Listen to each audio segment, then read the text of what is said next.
ঘুরতে ঘুরতে চলে গেলাম 4 জন মিলে, 4 বাটপার মিলে ভাঙ্গা ব্রিজ দেখি সেই স্বাদের আইসক্রিম। মামা এই তো সেই ইউটিউবের ভাইরাল আইসক্রিম। পরে যায় বলে মামা কয় টাকা? কয় 50 টাকা। 100 টাকা।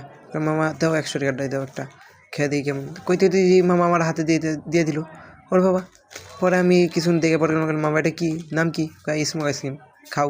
পরে আমি একটা মুখে নিলাম, নিয়ে দেখি নাক দিয়ে মুখ দিয়ে ধোয়া বাড়ি দিয়েছে বিড়ির মতন। পরে আমি বাইরে দিয়েছি ধোয়া। কয় হ। পরে তাহলে নাও তুমি একটা খাও। পরে আমজাদ বাইরে খাওয়ার পরে একটা শিয়াব বাইরে খাওয়াই দিলাম। কই তুমি আমার বাদ থাকবে, তুমিও খাও একটা। পরে আরেকটা তুলতে যাইতেছি, উঠে না। পরে কি করব, পরে হাত দিয়ে নিয়ে মুখের ভিতরে নিয়েছি, নিয়ে মুখটা ফুলায় রাখলাম, দেখি মুখটা ফুলতেছে। পরে গিয়ে দেখতো ধোয়া বাড়ি কিনা। পরে দেখলাম হওয়া বাড়ে। পরে ইসুফ বাইরে দিলাম, ইসুফ ভাই নাও বিড়ি খাও। কয় হ্যাঁ এটা কি? তুই খেয়ে দেখ। পরে মুখে নিয়ে দিয়ে চাবাই, শালা মুখে চাবাই দিস। পরে দেখি বিড়ি খাওয়ার মতন বিড়ি খাইতেছে, শালা বিড়ি খোর।